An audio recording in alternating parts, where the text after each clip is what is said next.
ഔറംഗസീബ് റഹിമഹുല്ല, പ്രശസ്ത മുഗൾ ചക്രവർത്തി, അദ്ദേഹം ഒരിക്കൽ വലുതായി കഴിഞ്ഞിട്ട് ഒരിക്കൽ വീട്ടുതടങ്കലിലായിരുന്ന വീട്ടിൽ താമസിക്കുന്ന ഉപ്പയുടെ അടുക്കലേക്ക്, ഷാജഹാൻ്റെ അടുക്കലേക്ക് ഓടി വന്നു.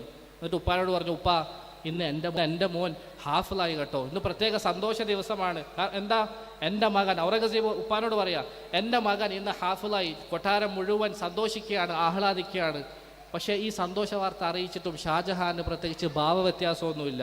ഷാജഹാൻ ചിരിക്കുന്നില്ല, സന്തോഷിക്കുന്നില്ല. ഔറംഗസീബിന് ബേജാറായി. ഔറംഗസീബ് ചോദിച്ചു, അത് ഉപ്പ, നിങ്ങളോട് ഇത്രയും വലിയ സന്തോഷ വാർത്ത പറഞ്ഞിട്ടും നിങ്ങൾ എന്തുകൊണ്ടാണ് സന്തോഷിക്കാത്തത്, നിങ്ങൾ എന്തുകൊണ്ടാണ് ആഹ്ലാദിക്കാത്തത്? ഈ സമയത്ത് ഷാജഹാൻ പറഞ്ഞു, മോനെ ഔറംഗസീബേ, നിന്റെ മകൻ ഹാഫിളായാൽ നിനക്ക് നാളെ കിരീടം കിട്ടും, അള്ളാഹു നാളെ നിന്നെ ആദരിക്കും. അതുകൊണ്ട് എനിക്കെന്ത് ഗുണമാണ്? എനിക്ക് നാളെ ഖിയാമത്ത് നാളിൽ കിരീടം കിട്ടണമെങ്കിൽ എൻ്റെ മകനായ നീ ഹാഫിളാകട്ടെ. നീ ഹാഫിളായാൽ എനിക്ക് സന്തോഷിക്കാം, നിന്റെ മകൻ ഹാഫിളായാൽ നിനക്ക് സന്തോഷിക്കാം. അതുകൊണ്ട് എനിക്ക് സന്തോഷിക്കണമെങ്കിൽ, എനിക്ക് ചിരിക്കണമെങ്കിൽ എൻ്റെ മകനായ നീ ഹാഫിളാകണം എന്ന് പറഞ്ഞു. ഔറംഗസീബ് റഹിമഹുല്ലയുടെ മനസ്സിൽ ഉപ്പയുടെ ഈ വാക്ക് വല്ലാതെ തട്ടി. നേരെ അദ്ദേഹം പോയി കുത്തിയിരുന്നു. ഏതാനും മാസങ്ങൾ കൊണ്ട് പരിശുദ്ധ ഖുർആൻ മുഴുവനും വായിച്ച് തീർത്ത് പഠിച്ച് മനപ്പാടമാക്കി. വീണ്ടും ഉപ്പയുടെ വാതിൽക്കൽ വന്ന് മുട്ടിയിട്ട് പറഞ്ഞു, ഉപ്പ, ഇന്നൊരു സന്തോഷ വാർത്തയുണ്ട്. എന്താ മോനെ സന്തോഷ വാർത്ത?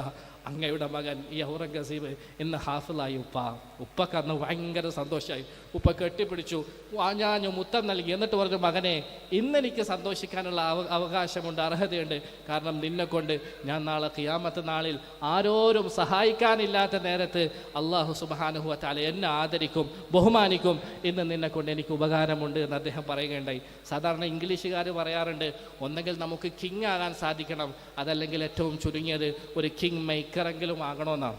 അപ്പോൾ നമുക്ക് നമ്മുടെ ചെറുപ്പത്തിൽ ഖുർആനും ഹദീസും ഒന്നും പഠിക്കാൻ കഴിഞ്ഞിട്ടില്ലെങ്കിലും, നമുക്ക് ഹാഫിളും ആലിമൊന്നും ഒരു പക്ഷേ ആകാൻ കഴിഞ്ഞിട്ടില്ലെങ്കിലും, നമുക്കൊരു ആലിമിൻ്റെ ഉപ്പയാകാം, ഹാഫിളിൻ്റെ ഉപ്പയാകാം. പരിശുദ്ധ ഖുർആൻ തെറ്റില്ലാതെ ആദ്യം മുതൽ അവസാനം വരെ പാരായണം ചെയ്ത് തീർക്കാൻ പ്രാപ്തിയും കഴിവുമുള്ള മക്കളുടെ ഉമ്മയും ഉപ്പയുമായി മാറാൻ, കിങ് മേക്കറാകാൻ നമ്മളെ കൊണ്ട് സാധിക്കണം. അതിനുവേണ്ടി നമ്മൾ അധ്വാനിക്കണം. അല്ലാഹു കബൂലാക്കുമാറാകട്ടെ.